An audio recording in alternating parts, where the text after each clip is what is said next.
নমস্কার বন্ধুরা, আশা করছি আপনারা সকলেই খুব ভালো আছেন। ভিন্ন রসদ চ্যানেলটিতে আরও একটি ব্লগে আপনাদের সকলকে আমি স্বাগত জানাই। এবং আজকে সকালবেলা ঘুম থেকে উঠেই আমি ভেবেছিলাম আপনাদের একটুখানি গাছপালাগুলো দেখিয়ে দিই। আমার দাদু প্রচুর ধরনের চাষবাস করে থাকে, আর এখন আমাদের শশা গাছ, তারপর ধনেপাতা গাছ বসানো হয়েছে, আরও বিভিন্ন গাছ বসানো রয়েছে। এদিকটা আরও কিছুটা ধনেপাতা দেওয়া হয়েছে। তো সকালবেলা ঘুম থেকে উঠে এই ধরনের নিজেদের হাতে বসানো গাছপালা দেখলে মনটা এমনিই খুশি হয়ে যায়। আর এগুলো বসানো হয়েছিল কড়াই শাক। আজকে আমি আপনাদের সকলের সাথে আমার সারা দিনের কাজকর্ম শেয়ার করতে থাকবো। এখানেও বিভিন্ন গাছপালা ছিল, যেমন হচ্ছে উচ্ছে গাছ, ঢ্যাঁড়স গাছগুলো গরমকালে বসানো হয়েছিল, তাই এখন কিছুটা শুকনো হয়ে গিয়েছিল। আর এদিকে ছিল বেগুন গাছ। বেগুন গাছেও দেখতে পাচ্ছেন কত সুন্দর একটা বেগুন ধরেছে। আজকাল হনুমানের এতটাই উৎপাত যে সব কিছু মানে পেঁপে বা বেগুন যা কিছু ফলন হচ্ছে সবটাই খুব সাবধানে সাবধানে রাখতে হচ্ছে। এই শুধুমাত্র একমাত্র লঙ্কা গাছ ছাড়া বাকি সবগুলোকেই খুব সাবধান করে করে রাখতে হয়। আর প্রায় প্রতিদিনই আমাদের এখানে হনুমান আসে এবং তাদের উৎপাত চলতে থাকে।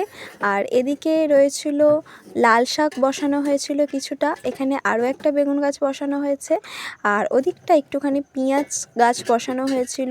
শীতকালে প্রতি বছরই আমাদের মোটামুটি এই সমস্ত চাষবাসগুলোই করা হয়ে থাকে। আর গরমকালে কলমি শাক, তারপরে ঢ্যাঁড়স গাছ তো আমাদের প্রচুর বসানো হয়, আমি আগেও আপনাদের ভিডিওতে দেখিয়েছিলাম। তো এদিকটা করে রয়েছে পেঁয়াজকলি গাছগুলো বসানো হয়েছে, দেখুন কতটা সুন্দর দেখতে লাগছে। ইচ্ছে আছে আমি আরও কয়েকটা বসাবো, কারণ পেঁয়াজকলি গাছ দেখতেও আমার খুব ভীষণ ভালো লাগে। আর যখন এটা গাছের হয় তখন আমার খেতেও ভীষণ ভালো লাগে, মুড়ি দিয়ে খাওয়া যায়। তো সেই জন্য আমার ইচ্ছে আছে আমি বসাবো, তবে আমি সময়টা একটুখানি কমই পাই। তো সকাল সকাল এই সমস্ত গাছপালাগুলো ঘুরিয়ে দেখিয়ে দিলাম। এখানে একটা ডালিম গাছ হয়েছিল, তবে এখনও পর্যন্ত সেটাতে কোনো ডালিম ধরেনি, গাছটা বহুদিনেরই হলো। তো এখানে সামনের দিকটা রয়েছে কয়েকটা বেগুন গাছ, আর বেগুনগুলো দেখতেই পাচ্ছেন কিভাবে প্যাকেটের মধ্যে বেঁধে রেখে দেওয়া হয়েছে হনুমানের জন্যই। আর এখানটা রয়েছে কুলেখাড়া গাছ। কুলেখাড়া গাছ আমাদের আগে আরও ছিল প্রচুর, তো এখন একটুখানি কমে গেছে। তো সমস্ত কিছু দেখানোর পর চলুন আমি এখন চলে যাচ্ছি পড়াতে। তো শীতকালে আমার ছোটোবেলার দিকে ছিল হচ্ছে সকাল সকাল উঠে আমাকে ঘুম থেকে উঠে পড়তে যেতে হতো, আর এখন হয়েছে এই পড়াতে যাওয়া। তো চলুন আমি এখন চলেই যাই। তো পড়িয়ে আস্তে আস্তে আমার মোটামুটি ওই তখন 11টা মতন বাজে। আমার দুটো পড়ানো ছিল, তো সেই জন্য একটু দেরি হয়ে গেছিলো আসতে। আর আমি এসে দেখতে চাইছি যে আমার বাড়ির প্রত্যেকে এখন কি কি করছে। এখানে মা আর মিমি রোদ্দুরে বসেছিল, রোদ্দুরে বসে বসে কিছু সবজি কাটছিল, আর এখানে ছিল আমার ভাই। গোলু, কি করছো?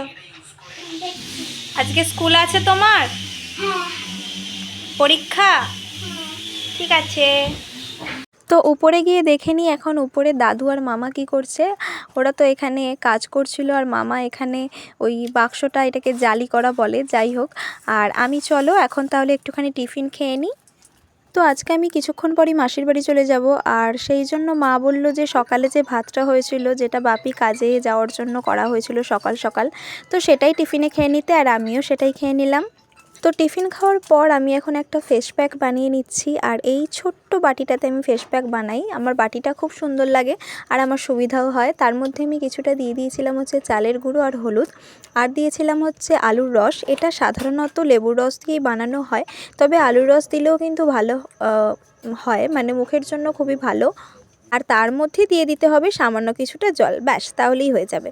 তারপর আমি ফেস প্যাকটা লাগিয়ে নিলাম মুখে, আর তারপর আমি চলে গিয়েছিলাম স্নান করার জন্য। স্নান করে এসে আমি রেডি হয়ে নিলাম মাসির বাড়ি যাওয়ার জন্য। তো চলো মাসির বাড়ি যাওয়া যাক। তো পৌঁছে গেলাম মাসির বাড়ি, তখন প্রায় 12টা বেজে গিয়েছে, আর আমি ঢুকেই দেখলাম যে বোন এখানে বসে বসে ছবি আঁকছে নাকি নকশা করছে।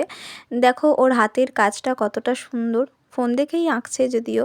তো যাই হোক, আর ও খুব ভালোবাসে রাধাকৃষ্ণ কিনতে, আর সেই জন্য ওর বাড়িতে প্রচুর রাধাকৃষ্ণ। আর ও নিজের হাতের কাজের মাধ্যমে বিভিন্ন ফেলে দেওয়া জিনিসকে কি সুন্দর করে বানিয়ে নিজের ঘরেতেই সাজিয়ে রাখে। আর এখানেও রেখেছে ফেভিক্রিল কালারের ডিপেতে লবঙ্গ, আর একটাতে ও নিজে ঘরে তৈরি করেছে লিপ বাম, তো সেটাকেই রেখে দিয়েছে। তো তারপর আমি কিছুক্ষণ বসার পর আমি যাদের জন্য এসেছি মানে মাসির বান্ধবী, এই মাসিমণির মেহেন্দি করার জন্যই আমি এসেছি। তো ওরাও চলে আসলো। আর এই দেখো ছোট্ট বনিটা, ওর সাথে আমার অনেক দিন পর দেখা, তাই জন্য হয়তো হঠাৎ করে চিনতেও পারছিল না।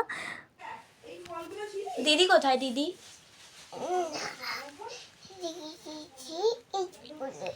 দিদি স্কুলে। আর মা কই? মা বাপি বাপি বাপি কোথায়? তো সবাই মিলে কিছুক্ষণ গল্প করার পর চলে গিয়েছিলাম দুপুরের খাবার খেতে। আর দুপুরে মাসি এখানে রান্না করেছিল হচ্ছে পুঁই শাক দিয়ে মাছের মাথা দিয়ে চচ্চড়ি, মূলো শাক ভাজা, আর ছিল হচ্ছে ফুলকপি দিয়ে মাছের ঝোল। তো মাসির হাতে রান্না আমার তো বরাবরই ভালো লাগে, মাসি ভীষণ ভালো রান্না করে। তো পুঁই শাকের চচ্চড়িটা আমার স্পেশালি আরও বেশি ভালো লাগে, শুধু মাসি বলে না, সবার হাতেই। তো সব রান্নাই ভীষণ ভালো লাগলো। তো খাওয়া দাওয়ার পর আমি বসে গিয়েছিলাম পুচকিটার মেহেন্দি করতে। ও বায়না ধরলো যে ও মেহেন্দি করবে, আর ওর পাকা পাকা কথাগুলো শুনতে শুনতে আমি ওর মেহেন্দিটা করেও দিলাম, যদিও ভীষণ ছটফট করছিল। তো যাই হোক,